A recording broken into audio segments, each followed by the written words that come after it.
everybody, how are you all doing?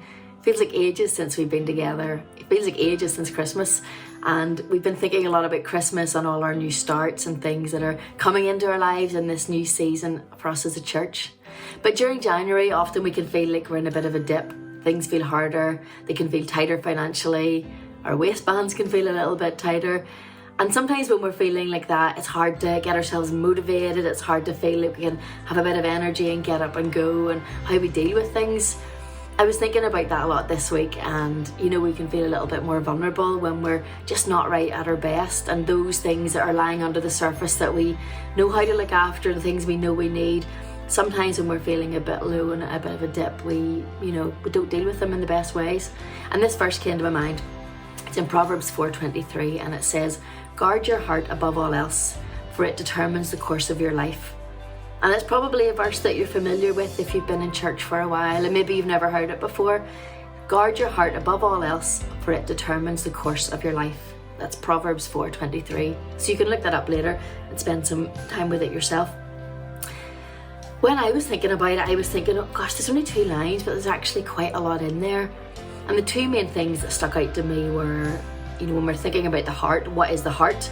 And I could explain that, I know what it means, you could probably explain it, you know what it means, but when we're giving a talk like this, we have to be actually able to explain what it means. And so what is the heart?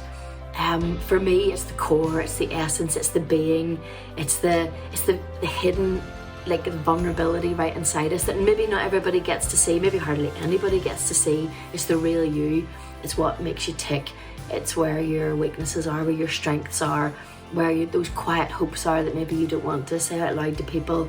It's your soul, it's your spirit, that part of you that I mean. We talk about the heart, that's what we mean. And the other thing I was thinking about is then, how do we guard our heart?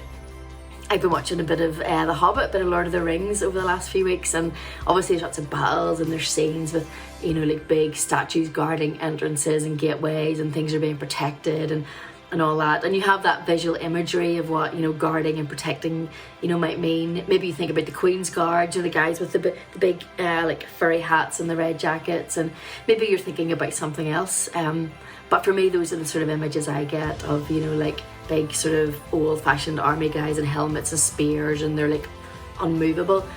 But what does that really, that doesn't happen in my actual physical life. So what happens in our lives when we're guarding our hearts?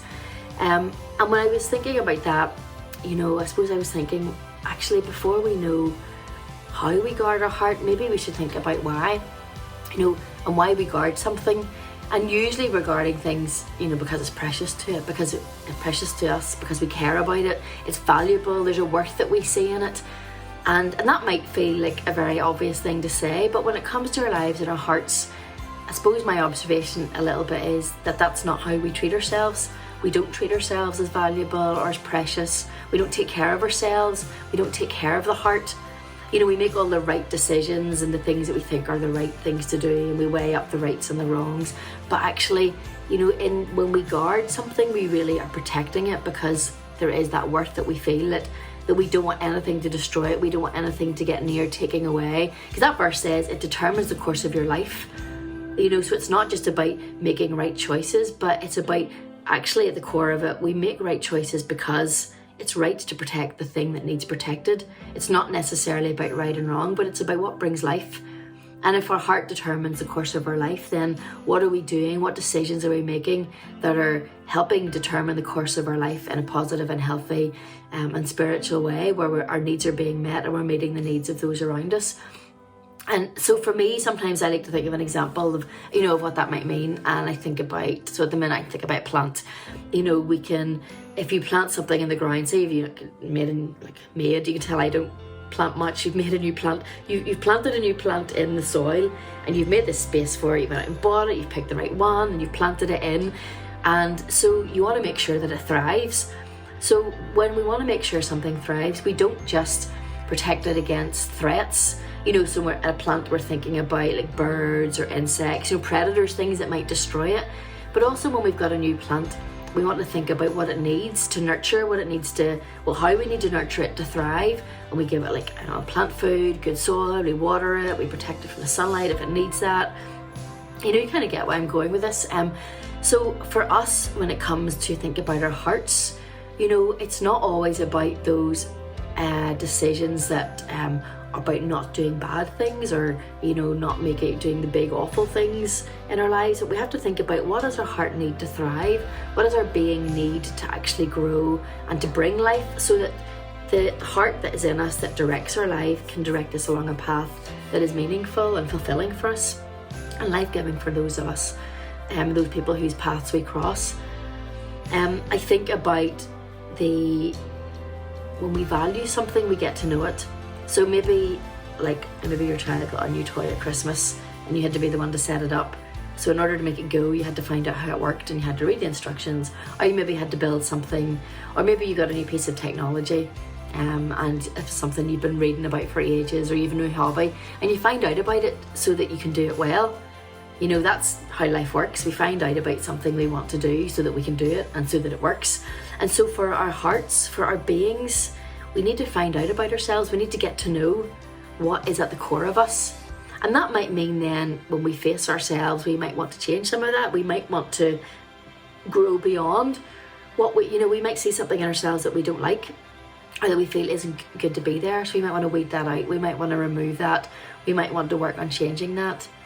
Or we might find a part of us that feels a bit weak, but we'd like that part to be stronger. So we think about how we exercise that and how we grow that.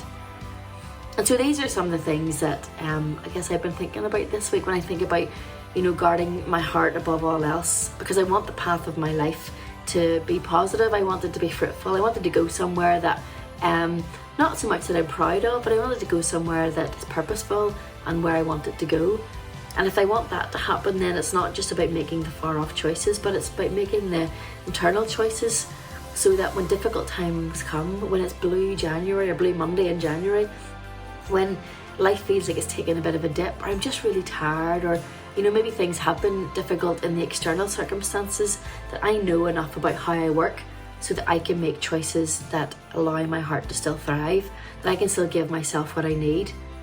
Because after all, we don't live our lives just in isolation, we live our lives with other people.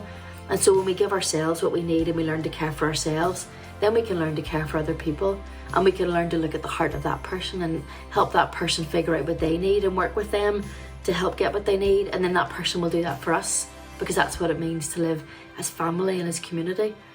And as we're starting to prepare, you know, to come back for church in-person services, it's so exciting. But this is a good time for us to think about, what do we need? What does the heart need? What does my heart and your heart need? What have we been missing?